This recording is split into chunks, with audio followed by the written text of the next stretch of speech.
श्री गौरव गोगोई।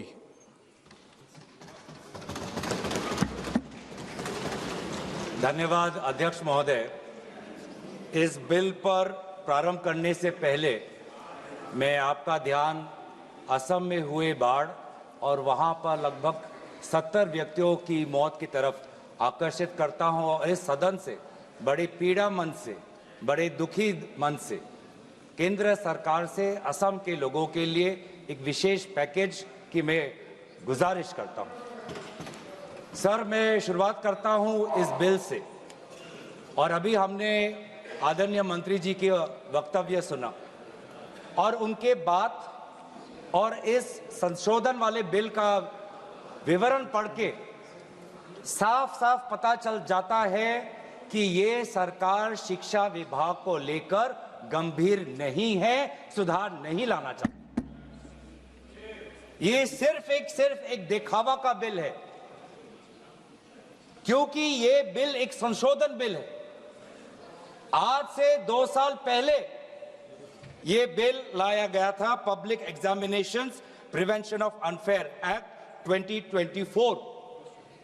उस समय में भी एक यूजीसी ये नीट के 2024 के परीक्षा को लेकर पूरे देश भर में लोगों के मन में व्यापक चिंता थी। उस समय में भी इसी तरह आज जैसे मंत्री जी कह रहे हैं, सरकार ने इस बिल का इंट्रोडक्शन करते हुए ये कहा कि ये बहुत ही एक ऐतिहासिक कदम है, एक बहुत बड़ा कदम है और इससे शिक्षा विभाग सुधरेगा और इससे परीक्षा में जो पेपर लीक होते हैं अब नहीं होगा, अब किसी का साहस नहीं होगा। ऐसे कड़े दंड उस समय सरकार ने कहा कि 2024 के बिल में वो लाए हैं। तो जो 2024 के नीट यूजी पेपर लीक पे जो तहकीकात हुई, जो इन्वेस्टिगेशन हुआ, मैं पढ़ना चाहता हूं उसकी स्थिति आज क्या है, ताकि पता तो चले कि ये सरकार 2 साल पहले जो नीट परीक्षा को लेकर जो व्यापक भ्रष्टाचारी हुई उसको लेकर यह सरकार कितनी गंभीर है। बहुत दुख के साथ मैं कहना चाहता हूं कि एक अखबार में आर्टिकल आया 2026 में कि जो 45 व्यक्ति थे जो चार्जशीट हुए थे नीट यूजी 2024 पेपर लीक के मामले में, 45 में से 44 को बेल मिल चुका है। ये है इनकी गंभीरता, ये है इनके छात्रों के प्रति इनकी संवेदना। जो मूल व्यक्ति है जिसको मास्टरमाइंड कहा जाता है, संजीव मुखिया, 11 महीने तक वो फरार था। 11 महीने तक सरकार उसको पकड़ नहीं पाई। अप्रैल 2025 में वो फाइनली उसका गिरफ्तार हुआ और फिर उस मामले में उसको बेल मिल गया। मई 6, 2025 एक दूसरे व्यक्ति रंजीत कुमार बरुआ जो करियर एकेडमी एजुकेशन ट्रस्ट के चेयरमैन है, वो बेल। एक अमित कुमार सिंह जो पेपर सॉल्वर के गैंग में था, उसको मई 7, 2025 को उसको बेल। एक पंकज कुमार जो कैंडिडेट्स को वो सारे कागज लीक करता था मोबाइल फोन के द्वारा, मई 15, 2025 उसको बेल। राकेश, जिसका ये आरोप था कि उसने प्रश्न कागज को उसकी चोरी की, उसको बेल। तो ऐसे एक लंबा ब्यौरा है, चाहे वो अमित प्रसाद महाराणा का हो या धीरेन्द्र कुमार पांडा का हो। तो ये कानून उस समय भी विफल था और ये कानून जिस मंशा से आज ला रही है आज भी ये विफल होगा। ये कानून आपकी विफलता का स्मारक है, क्योंकि ऐसे कानून 2024 के में लाने के पश्चात भी 2026 में तो लीक हुआ ना सर। अगर कानून इतना ही सशक्त था तो आज 2 साल बाद ही इतना बड़ा व्यापक लीक कैसे हुआ। और अफसोस की बात है सर, उस समय में भी शिक्षा मंत्री धर्मेंद्र प्रधान थे और जब 2024 का जब पेपर लीक का मामला जब पूरे देश भर में आया तो आपको पता है धर्मेंद्र प्रधान जी ने उस समय क्या कहा। उन्होंने कहा, कहां हुआ पेपर लीक, नहीं हुआ पेपर लीक। और आज भी पहले 2.5 महीने तक तो उनका रवैया यही था कि कहीं कोई धांधली नहीं हुई, सरकार ने बहुत अच्छा काम किया है। 21 बच्चों की जान गई, आत्महत्या उन्होंने की। आपको शर्म नहीं आती इस सरकार को कि जिस मंत्री के तहत में 21 बच्चों ने अपनी जान गंवा दी, आत्महत्या की, जब उसने अपने मंत्री पद से इस्तीफा दिया, कल जब वो सदन में आए आपने उनको ऐसा माला पहनाया ताकि जैसे वो पाकिस्तान से जंग लड़के आए हैं, ऐसा माला पहनाया, ऐसा उनका वजूद उनको बढ़ा किया मानो कि वो पाकिस्तान से जाकर सीमा पे जाकर जंग लड़के आए हैं। ये है उनकी सच्चाई। दुख लगता है सर। आज ये बात प्रधानमंत्री आते हैं इंस्टाग्राम के रील पर, वो अलग बात है कि जो पहली कैबिनेट बैठक हुई उस कैबिनेट बैठक में शिक्षा को कैसे सुधारा जाए, पेपर माफिया को कैसे खत्म किया जाए, पेपर सेटर के माफिया को कैसे खत्म किया जाए, पेपर सॉल्वर के माफिया को कैसे खत्म किया जाए, टेस्टिंग सेंटर के माफिया को कैसे खत्म किया जाए, प्रिंटिंग प्रेस के माफिया को कैसे खत्म किया जाए, कोचिंग सेंटर के माफिया को कैसे खत्म किया जाए, सिलेबस कैसे स्कूल के सिलेबस के साथ मिले, आउट ऑफ सिलेबस परीक्षा के पेपर ना आए, सीबीएसई के ओएमआर में धांधली न हो, इन सब चीजों पर व्यापक चर्चा करने के बजाय प्रधानमंत्री मोदी जी कहते हैं इंस्टाग्राम पर और ध्यान दो, इंस्टाग्राम पर और ध्यान दो। और प्रधानमंत्री जब आते हैं हाई पावर कमेटी की बात करते हैं तो 2 साल पहले जो के राधाकृष्ण की जो हाई कमेटी थी उसका क्या हुआ? 2 साल हाई कमेटी आपने गठन की, प्रधानमंत्री केंद्र सरकार के निरीक्षण में एक हाई कमेटी बनी, के राधाकृष्ण फॉर्मर इसरो के चेयरमैन। अगर वास्तविक में उन्होंने इतना बढ़िया काम किया तो 2 साल पश्चात ही आज क्यों दोबारा ऐसा पेपर लीक हुआ? सरकार ये दिखाना चाहती है कि ये बहुत गंभीर है। पिछले कुछ दिनों में पता चला कि एनटीए के लगभग 47 लोगों को बदला गया। सर, मैं इस सरकार से मैं ब्यौरा चाहूंगा कि वे जो 47 लोग हैं जिनको आपने ट्रांसफर किया या सस्पेंड किया, कौन है वो? क्योंकि एनटीए की जो एक्चुअल सैंक्शन कैपेसिटी है, एनटीए की जो सैंक्शन कैपेसिटी है वो 34 की है, 34 की सैंक्शन कैपेसिटी है। ये 47 कौन है? कौन है ये 47? 34 में से तो शायद 10-11 वैकेंसियां हैं, 24 ही है जहां पर लोग बैठे हुए हैं। तो ये जो 47 जो सैंक्शन, ये कौन है? जो आउटसोर्स करके अपने लोगों को लाया एनटीए में, वो लोग हैं क्या? उसका ब्यौरा मिलना चाहिए। हम जानना चाहते हैं, आपने एनटीए के डीजी को बदला और एनटीए के चेयरमैन को रखा, ऐसा क्यों? ऐसा क्यों? आपको एनटीए के डीजी पर विश्वास नहीं, आपने मान लिया कि शिक्षा मंत्री धर्मेंद्र प्रधान जी का इस्तीफा होना चाहिए, आपने ये भी मान लिया, तो आपको एनटीए के चेयरमैन पे इतना विश्वास क्यों? ये हम जानना चाहते हैं। सुनाई दे रहा होगा सर, एक विशेष संगठन के साथ जुड़े हुए हैं, उसका ब्यौरा देख लीजिए, एनटीए के चेयरमैन का ब्यौरा देख लीजिए। इससे पहले वो मध्य प्रदेश के पब्लिक सर्विस चेयरमैन के वो कमीशन के चेयरमैन थे और उस समय में भी धांधली हुई,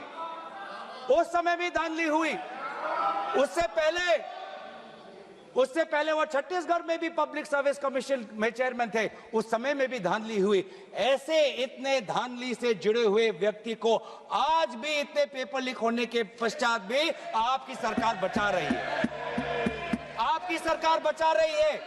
जिस एनटीए के द्वारा 21 बच्चों ने आत्महत्या की, आज भी वो चेयरमैन बचा हुआ है। क्यों? क्योंकि वो एक विशेष संघ के साथ जुड़ा हुआ है। और यही दर्शाता है कि आप शिक्षा विभाग में आप सुधार नहीं चाहते, क्योंकि आरएसएस के लिए शिक्षा विभाग बहुत ही महत्वपूर्ण विभाग है। मैंने कोई असंसदीय बात नहीं की। आरएसएस के लिए शिक्षा विभाग बहुत महत्वपूर्ण विभाग है और इसीलिए हम देखते हैं, चाहे यूनिवर्सिटीज के वाइस चांसलर्स के अपॉइंटमेंट में हो कॉलेज के प्रिंसिपल के अपॉइंटमेंट में हो, जब फैकल्टी की बदली होती है उसमें हो, चाहे आउटसोर्सिंग में हो, हर चीज में हम देखते हैं कि जो जिन यूनिवर्सिटी की कल्पना पंडित नेहरू ने एक साइंटिफिक टेम्पर के द्वारा उन यूनिवर्सिटीज के एक सपना देखा था, आज उन्हीं यूनिवर्सिटीज में क्वालिटी पर ध्यान नहीं दिया जा रहा। आप शिक्षा के माध्यम से इस पीढ़ी को आने वाले चुनौतियों के लिए तैयार नहीं कर रहे। आप शिक्षा के माध्यम से इस पीढ़ी के लोगों को आने वाले समय में आपके दल के सदस्य बने, आपको वोट दे, उसके लिए आप एक माहौल बना रहे हो। यह है आपके लिए शिक्षा का उद्देश्य, यह है शिक्षा का उद्देश्य। और हमने देखा कि वे जो संस्थाएं, चाहे वो IIT हो, चाहे JNU हो, चाहे DU हो, देश भर से माता पिता अपने बच्चों को बोल रहे कि जाओ दिल्ली जाओ, अगर दिल्ली नहीं जा सकते तो बॉम्बे जाओ, बिहार में जाओ, लेकिन धरना प्रदर्शन करो। आज शिक्षा की बात है, आपको अपना भविष्य आपको बचाना है। मैं नहीं जा सकता पर मेरी आशीर्वाद तुम्हारे साथ है। एक मां ने एक आशीर्वाद के साथ अपने बेटी को भेजा, एक बाप ने अपने बेटे के पीठ पे थपथपाकर उसको जंतर मंतर पे भेजा, और DU, IIT, JNU कहती है आप मत जाओ।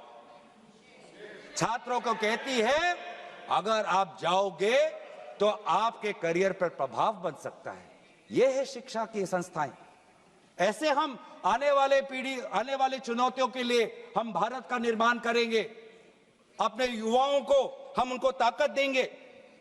इसीलिए अगर एक बात इस पूरे घटनाक्रम से निकलती है वो ये है कि आज शिक्षा में इस बिल से, जिसमें आपने पेनल्टीज बढ़ा दिए, पनिशमेंट बढ़ा दिए, इससे हमारा शिक्षा विभाग नहीं सुधरेगा।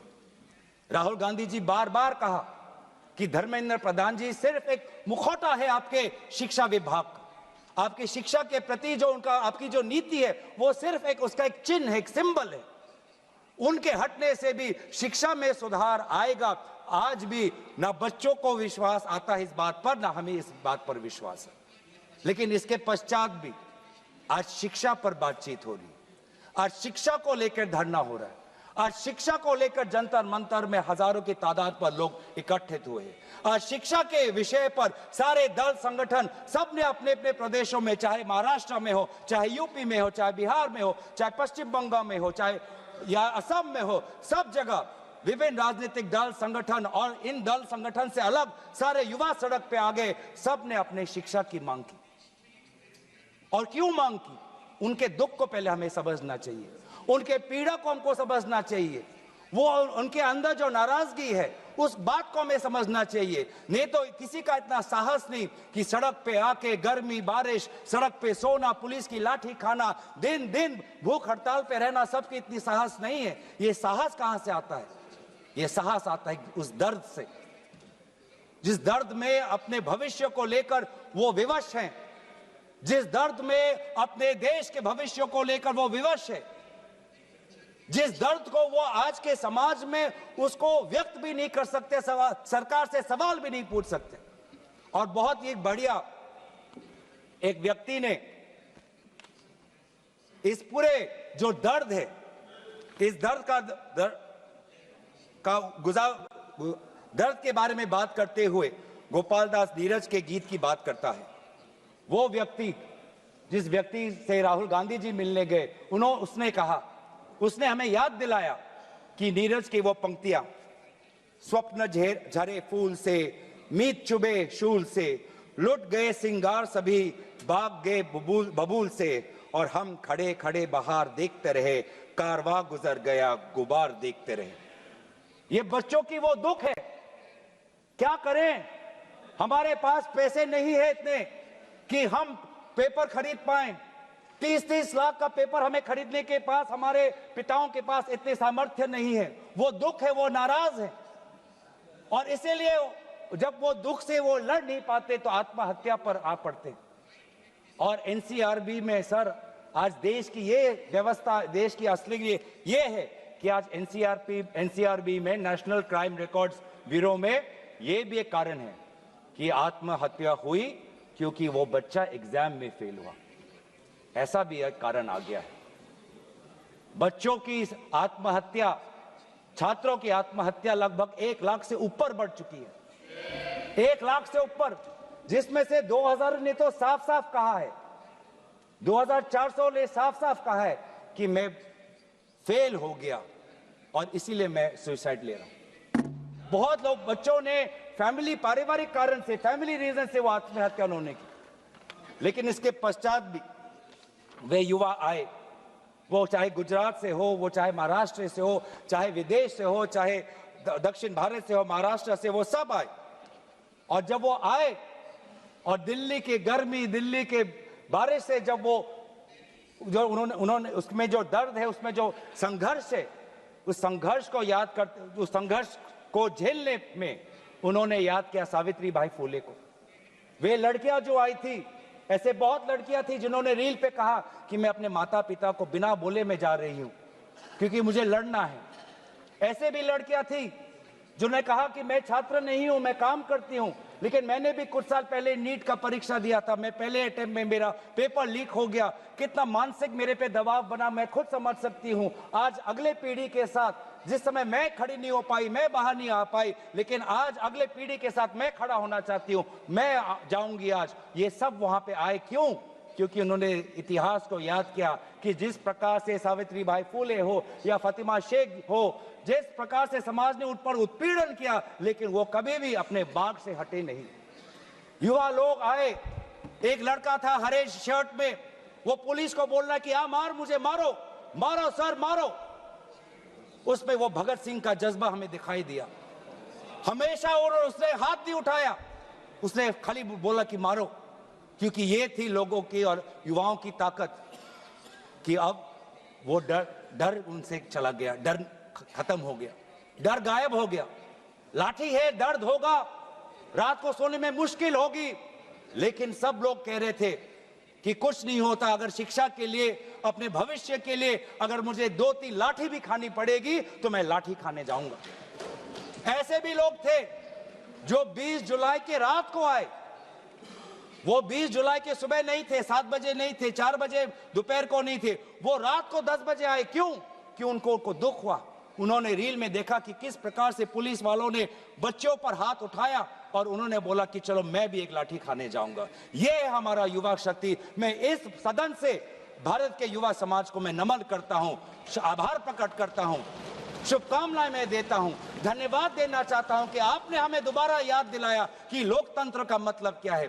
आपने दोबारा हमें याद दिलाया कि सवाल पूछना आप सबका, हमारा सबका मौलिक अधिकार है। हमने वो भी देखा उस मध्य प्रदेश से आए हुए आदमी को जिसके सर पर खून निकल रहा था। क्यों? क्योंकि कांटों से भरा हुआ एक डंडा उसके सर पर पड़ा और उसने तब भी वो पीछे नहीं हटा, खून से लथपथ उसका चेहरा। उस समय भी पुलिस को ललका रहा था कि देखो ये लोकतंत्र है, लोकतंत्र में जनता जनार्दन है, जनता प्रजा, प्रजा राजा होता है। ये है वहां की उस ताकत। बहुत लोग कहते हैं कि बहुत से गलत शब्द भी उस सभा में, जंतर मंतर में किए गए। मैं उन गलत शब्दों का जो मर्यादा से बहुत दूर है, अमर्यादित है, उन शब्दों का समर्थन नहीं करता, लेकिन उन शब्दों के बारे में भी याद करना चाहिए जो बाकी बच्चों ने हमें याद दिलाया।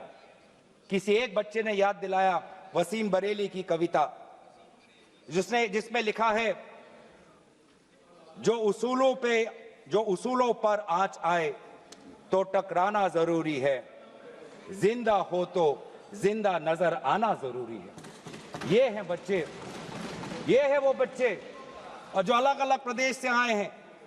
मैं धन्यवाद देना चाहता हूं कि इन्होंने अपनी इंसानियत दिखाई।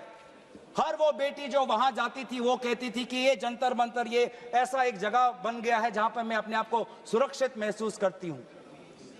जब पुलिस की लाठी आती है तो कोई अनजाना व्यक्ति, कोई अनजाना उसके सामने आकर अपने शरीर से उस लड़की को बचाता है। डंडा उसके लड़के के शरीर पर पड़ता है, वो लड़का कहता है कि इस उंगली से मैंने पिछली बार कमल पर वोट डाला, आज इसी उंगली को कमल के पुलिस ने तोड़ डाला। ये है उनका साहस, आज समाज, मैं पूरे छात्र के साथ पूरे समाज को भी मैं धन्यवाद करना चाहता हूं।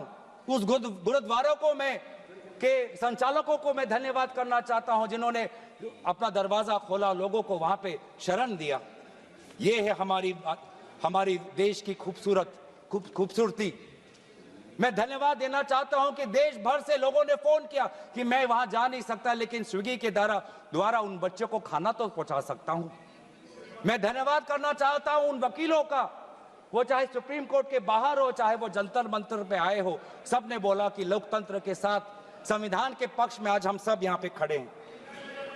लेकिन जहां पर हमने हमारी खूबसूरती देखी, जहां पे हमने इंसानियत देखा, जहां पर हमने लोकतंत्र की ताकत देखी, जहां पर हमने लोकतंत्र की ताकत देखी, वहीं पे हमने इस सरकार की क्रूरता भी देखी। हमने देखा आपने किस प्रकार से पैलेट गन का इस्तेमाल किया, हमने देखा किस प्रकार से आपने इलेक्ट्रिक बेटन का इस्तेमाल किया, हमने वो भी नजारा भी देखा कि किस प्रकार से एक पुलिस कर्मचारी ने एक लड़की के गाल पर थप्पड़ मारा। वो एसीपी का नाम भी हमें याद है, उस पुलिस कांस्टेबल का चेहरा भी याद है जिसने अपने डंडे के साथ एक लड़की के प्राइवेट पार्ट पे उसने आक्रमण किया। हमें याद है वो लड़कियां जिन्होंने उनके आंसू निकल रहे थे आंखों से और कह रहे थे कि पुलिस वाले उनको मां बहन की गाली दे रहे थे। हम भूलेंगे नहीं वो बच्चियों जिन्होंने कहा कि मेरे पीठ पे जो कपड़े थे उन कपड़ों को इस पुलिस ने फाड़ दिया। ये है असलियत, और इसीलिए बार बार हम मांग कर रहे हैं कि किसने आदेश दिया, वो आदेश कहां से आया कि पैलेट गन का इस्तेमाल हो, किसने आदेश दिया, किसने आदेश दिया कि आंसू गैस का इस्तेमाल हो, किसने आदेश दिया कि लाठी पैरों पे नहीं लाठी सर पे पड़नी चाहिए, किसने वो आदेश दिया। और इसीलिए बार बार राहुल गांधी जी ने भी चिट्ठी लिखी है, और आज भी हम देखते हैं कि अब सारी हम बातें कर रहे हैं।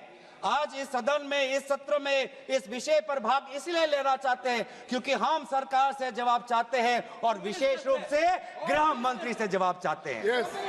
गृह मंत्री से हम जवाब चाहते हैं। मेरा कहना है सर, गृह मंत्री से हम जवाब चाहते हैं। यहाँ पर बैठे हैं सर, आज ये बिल क्यों आया है, ये बिल क्यों आया है, ये बिल क्यों आया है, ये बिल क्यों आया है समझना चाहिए। ये बिल इसलिए आया है कि गृह मंत्री के द्वारा भेजी हुई पुलिस लोगों के हौसले को कुचल नहीं पाई, इसीलिए ये बिल आया है। आपने उस धरना को खत्म नहीं कर पाया, इसलिए ये बिल आया है। हमने देखा ना सिर्फ दिल्ली में, बिहार में आपने AK-47 का इस्तेमाल किया। ये नौबत है। हमने इसीलिए मैं लोगों का धन्यवाद करना चाहूंगा, और धरना प्रदर्शनकारी के साथ है जिन्होंने एक और हमें बहुत ही खूबसूरत गीत याद दिलाया, दिनकर का। अब जो सिर पर आ पड़े नहीं डरना है, जन्म में है तो 2 बार नहीं मरना है। ये जो लोगों ने आज जो संदेश दिया है लोकतंत्र में, दोबारा उन्होंने आज हमारे ऊर्जा जो दी है, इसके लिए सारे विपक्षी दल, हम भारत के युवा समाज के साथ है, छात्र समाज के साथ है, वे सारे जिन्होंने संघर्ष किया उनके साथ है। और आज भी अब चाहते हैं कि गृह मंत्री आए और सदन के अंदर बोले कि क्यों आपने पुलिस के द्वारा बच्चों पर ये दुर्व्यवहार किया, बच्चों के पर आपने आक्रमण किया, और बच्चों के साथ आज उनके आंसू निकलते हमने देखने पड़े। इन सभी बातों के साथ मैं अपने वाणी को विराम देता हूं। धन्यवाद।